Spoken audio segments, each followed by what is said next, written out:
ये जो बिना बात की थकान आप महसूस करते हैं, ये शायद उस बोझ का शोर है जो आपका था ही नहीं। एक ऐसा बोझ जो आपके पुरखों ने उठाया और अनजाने में आपको विरासत में दे गए। अगर आप भी अक्सर एक अनजाने बोझ तले दबा हुआ महसूस करते हैं तो कमेंट्स में आई फील इट जरूर लिखें, ताकि मैं जान सकूं कि मेरी बातें आप तक पहुंच रही हैं। ये बोझ आपके साथ शुरू नहीं हुआ, पर ये आपके जरिए आगे बढ़ रहा है। और जब आप अकेले ही सब कुछ संभालने की कोशिश करते हैं तो आपका शरीर, आपका सिस्टम इस सब से भागने की कोशिश करता है। ये कोई ड्रामा नहीं है, ये आपके शरीर का एंशिएंट कोड है। आपके शरीर में, खासकर आपकी रीढ़ की हड्डी के सबसे निचले हिस्से में, जिसे योग में मूलाधार चक्र कहते हैं, वहां पर वो सारी विरासतें, वो सारे अधूरे काम इकट्ठे हो गए हैं जो कभी आपके थे ही नहीं। आप इसे दर्द, थकान या जिम्मेदारी का नाम देते हैं, पर ये उससे कहीं ज्यादा गहरा है। ये उस समझौते की वाइब्रेशनल सिग्नेचर है, एक ऐसी डील जो आपके होश संभालने से बहुत पहले की जा चुकी थी। आपके कुल में किसी ने हिम्मत हारी थी, कोई अपनी जिम्मेदारी छोड़ के चला गया था,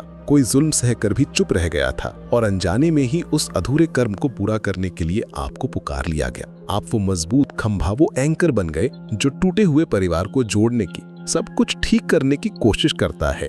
लेकिन इसकी एक कीमत है। मूलाधार चक्र कठोर होने लगता है, पेल्विस क्रिया यानी कूल्हों का हिस्सा लॉक हो जाता है, और आपकी जीवन ऊर्जा, आपकी वाइटैलिटी धीरे धीरे खत्म होने लगती है। आप दूसरों के लिए खुद को खींचते खींचते अपनी ही जिंदगी से गायब होने लगते हैं। और सबसे खतरनाक बात यह है कि आपको इसकी आदत पड़ जाती है। आप इसे मजबूत होना, त्याग या परिवार का सम्मान करना कहते हैं, लेकिन शरीर झूठ नहीं बोलता। और अगर ये चुपचाप अंदर से टूट रहा है, बिखर रहा है, तो इसका मतलब है कि आपकी आत्मा का कोई हिस्सा अब उस पुराने समझौते को, उस पैक्ट को तोड़ने के लिए पूरी तरह तैयार है।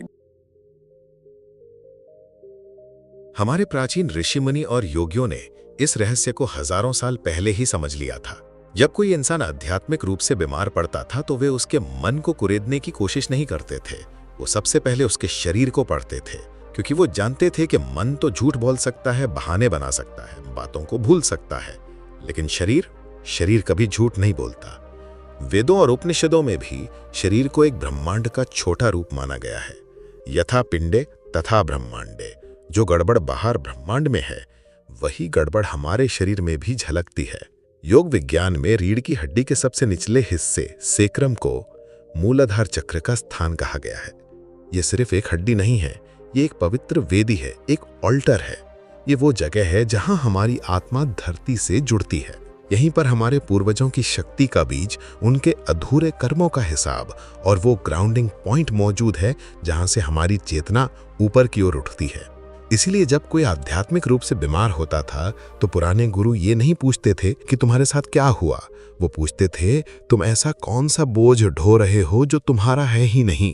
ये समझ हर महान सभ्यता में मौजूद थी। हमारे शास्त्रों में सिखाया गया कि सच्चा ज्ञान सतह पर नहीं बल्कि परतों में दफन होता है, और उसकी एक परत हमारा अपना शरीर है। उनमें सिर्फ तारों और ग्रहों की गणित नहीं थी, बल्कि फ्रीक्वेंसी, वाइब्रेशनल मेमोरी और अस्तित्व के भूले बिसरे कोनों में छिपे कोड्स का भी जिक्र था। इसीलिए प्राचीन योगी मूलाधार चक्र के जाम होने से, उसके कठोर हो जाने से डरते थे, क्योंकि वो जानते थे कि जब नींव ही सख्त हो जाए तो आत्मा अपनी उड़ान भरने का लॉन्चिंग पैड खो देती है, और बिना उड़ान के जिंदगी बस घिसटती है, चलती नहीं। वो ये भी जानते थे कि ये नींव तब बीमार पड़ती है जब इंसान अपने खुद के रास्ते, अपने स्वधर्म को धोखा देता है, जब वो किसी और की जिंदगी जीने की कोशिश करता है या उस अपराध बोध को ढोता है जिसे मुर्दों के साथ ही दफन हो जाना चाहिए था। ये दिव्य ज्ञान आज की दुनिया से गायब हो चुका है, लेकिन आपका शरीर वो सब याद रखता है। आपके कूलों में, आपकी पीठ के निचले हिस्से में वो अनजाना दर्द, वो अकड़न, जीवन से आनंद का गायब हो जाना, ये सब इस बात के संकेत हैं कि वो एंसेस्ट्रल मेमोरी, वो पैतृक विरासत अब बाहर आना चाहती है, और अब आप उसे डिकोड करना शुरू कर रहे हैं। शब्दों से नहीं, बल्कि अपनी प्रेजेंस से, अपनी मौजूदगी से, और उस जगह पे वापस जाने की हिम्मत करके जहां ये सब शुरू हुआ था, उस पॉइंट पर जहां आपने खुद का होना छोड़कर दूसरों के लिए सब कुछ बनना कबूल कर लिया था। रिसर्चर्स ने कुछ समय पहले एक अजीब बात नोटिस करनी शुरू की। ऐसे मरीज जो कभी एक दूसरे से मिले नहीं थे, जो अलग अलग जगहों और कहानियों से आते थे, लेकिन उन सब में एक ही सिम्टम कॉमन था। रीढ़ की हड्डी के निचले हिस्से में पुराना दर्द, ऐसी थकान जिसका कोई मेडिकल कॉज नहीं था, और ऐसे फिजिकल ब्लॉकेजेस जो किसी भी ट्रीटमेंट से ठीक नहीं हो रहे थे। पहले तो ये सब एक इत्तेफाक लगा, लेकिन फिर एक पैटर्न उभरने लगा। इन सभी लोगों का पेल्विक रीजन, खासकर उनका सेक्रम एरिया, एक गहरे तनाव में था, जैसे वहां सालों से कुछ पकड़ कर रखा गया हो, भले ही उन्हें कोई फिजिकल इंजरी कभी हुई ही ना हो। यहीं पर साइंस को अपने पुराने मॉडल्स को फिर से देखने पर मजबूर होना पड़ा। रिलेशनल ट्रॉमा और इमोशनल इनहेरिटेंस पर हुई स्टडीज ने यह साबित किया कि हमारा शरीर उन अनुभवों को भी स्टोर कर सकता है जो हमने कभी जिए ही नहीं।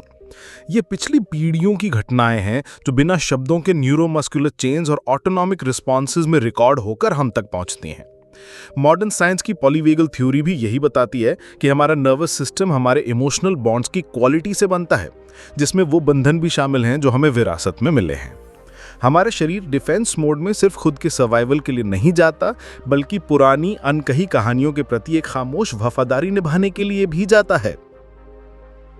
मशहूर रिसर्चर बेसल वैन डर कोल्क ने बताया कि ट्रॉमा शरीर में फिजिकल रिजिडिटी यानी एक तरह की जकड़न के रूप में रजिस्टर हो जाता है, और इस जकड़न को खोलने के लिए सिर्फ दिमागी समझ काफी नहीं है, इसके लिए शरीर में प्रेजेंस यानी मौजूदगी की जरूरत पड़ती है।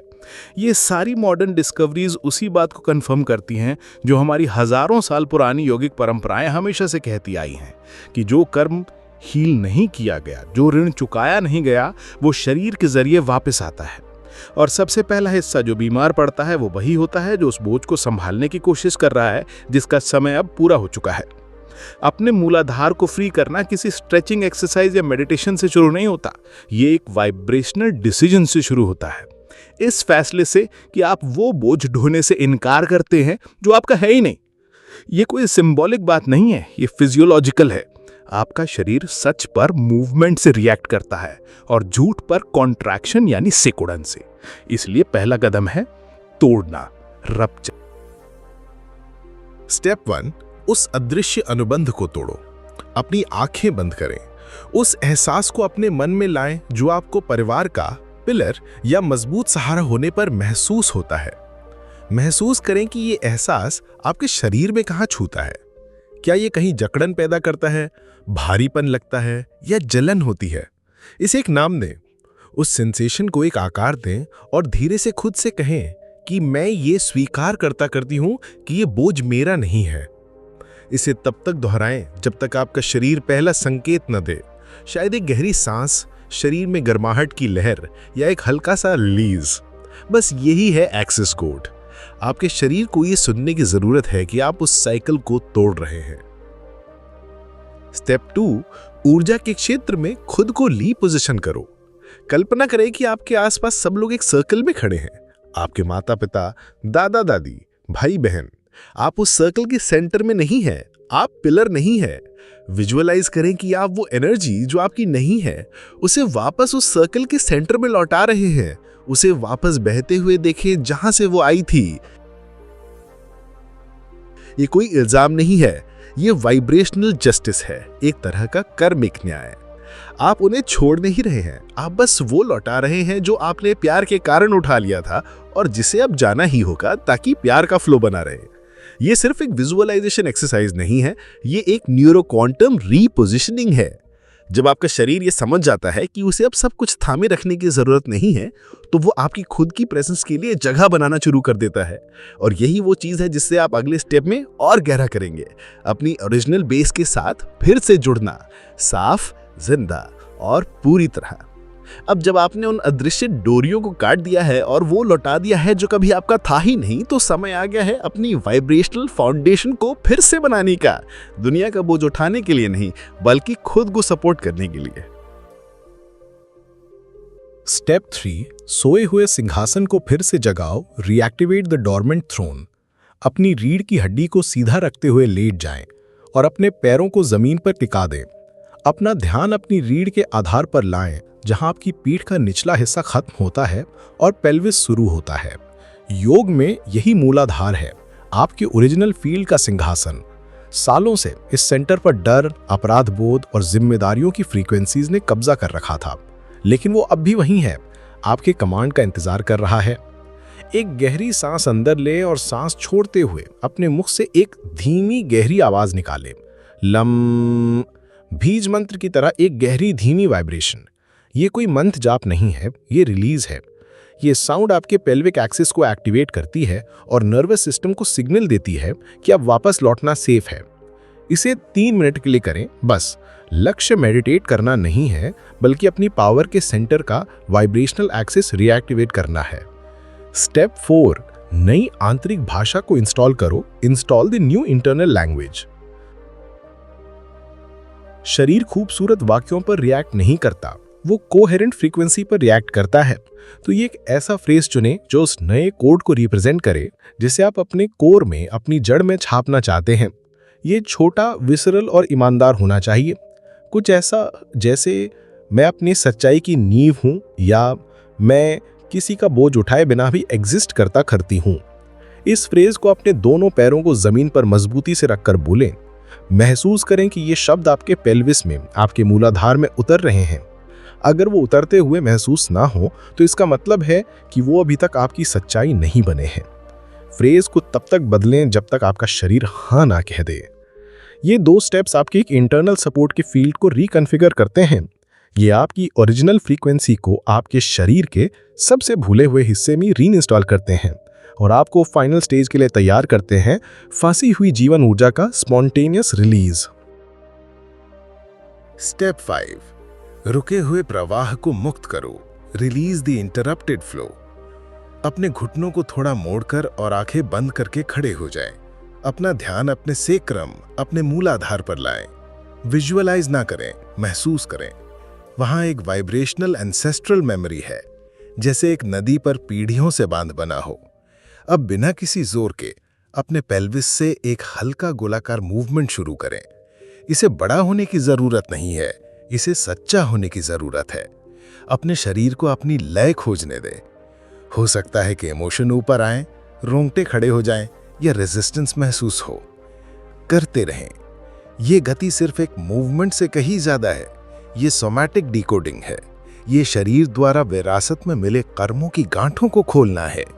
कुछ मिनटों के बाद रुक जाएं, अपने शरीर को स्टिलनेस में आने दें और ध्यान दें कि आपके भीतर एक नई जगह है, एक तरह का उपजाऊ खालीपन, वो न्यूट्रल फील्ड जहां से सब कुछ शुरू हो सकता है। ये जगह कोशिश करने से नहीं आती, ये समर्पण करने से, सरेंडर करने से आती है। ज्यादातर लोग अपनी पूरी जिंदगी फ्लो को कंट्रोल करने की कोशिश में बिता देते हैं, लेकिन जब आप उस कंटेनमेंट के पॉइंट को छोड़ते हैं, तभी फ्लो आपको फिर से बहा ले जाना शुरू करता है। और बहुतों के लिए वो पॉइंट उनका सेक्रम, उनका मूलाधार ही है। अब जब ये रिलीज हो गया है, तो आपको अब किसी का पिलर बने रहने की जरूरत नहीं है। आप खुद का केंद्र, खुद का सेंटर हो सकते हैं। और ये स्वार्थ नहीं है, ये सच्ची वाइब्रेशनल एल्केमी की शुरुआत है। मैथ्यू की कहानी भी कुछ ऐसी ही थी। वो हमेशा चीजों को ठीक करने वाला पहला और आराम करने वाला आखिरी इंसान था। इसलिए नहीं कि उसे यह पसंद था, बल्कि इसलिए कि कोई और करता ही नहीं था। बचपन से ही उसने परिवार के खामोश संतुलनकर्ता की भूमिका अपना ली थी। यह कभी कहा नहीं गया, पर यह साफ था कि अगर कुछ भी टूटेगा तो मैथ्यू ही टुकड़ों को जोड़ेगा। उसने कभी शिकायत नहीं की, लेकिन उसे यह भी नहीं पता था कि इस भूमिका के बाहर वो कौन है। समय के साथ उसके शरीर की जकड़न, खासकर उसकी कमर के निचले हिस्से की, परमानेंट हो गई, जैसे ही उसका ढांचा ही सब कुछ संभालने से थक गया हो। डॉक्टर्स ने इसे stress, poor posture, muscle tension कहा, लेकिन वो जानता था कि ये कुछ और है। ये फिजिकल नहीं, वाइब्रेशनल था। जैसे हुए एक ऐसे पैक्ट में फंस गया हो जिस पर उसने कभी साइन नहीं किया था। उसे आखिरकार समझ आया कि वो सिर्फ थका नहीं था, वो 3 पीढ़ियों की इमोशनल बायोग्राफी ढो रहा था। यहीं से उसकी मुक्ति की प्रक्रिया शुरू हुई। उसने धीरे धीरे अवेयरनेस के साथ अपने शरीर को हिलाना शुरू किया, अपने मूलाधार को ऐसे छूना शुरू किया जैसे किसी भूली हुई तिजोरी को खोल रहा हो, और सबसे बढ़कर वो लौटाना शुरू किया जो उसका था ही नहीं। मैथ्यू अब पिलर बनने की कोशिश नहीं कर रहा था, वो पूरा होल होने की कोशिश कर रहा था। और जब उसे समझ आया कि ये बिना गिल्ट के भी मुमकिन है, तो उसके शरीर ने कुछ ऐसा महसूस किया जो उसने सालों से नहीं किया था। हल्कापन, लेकिन जब शरीर वो छोड़ना शुरू करता है जो आपका नहीं है, तो एक और तनाव पैदा होता है। ये फिजिकल दर्द से नहीं, बल्कि उस वाइब्रेशनल आइडेंटिटी से आता है जो उस दर्द के चारों ओर बनी थी। सालों तक सबका बोझ उठाना ही दुनिया में उसकी जगह को डिफाइन करता था। उस बोझ के बिना एक खालीपन आता है और उसके साथ एक खामोश सवाल, अगर मैं बोझ उठाना बंद कर दूं तो क्या मेरी जरूरत भी रहेगी? यही असली गांठ है, क्योंकि बोझ भले ही थका देने वाला था, पर वो एक मीनिंग देता था। उसे जाने देने के लिए सिर्फ हिम्मत नहीं, बल्कि बिलोंगिंग का एक नया सेंटर चाहिए। ट्रांसमिटेशन तब शुरू होता है जब आप उस खालीपन को बिना भरे कोशिश किए रहने देते हैं। वहीं पर फ्रीक्वेंसी खुद को रीऑर्डर करती है, वहीं पर आपकी फाउंडेशन फिर से बनती है।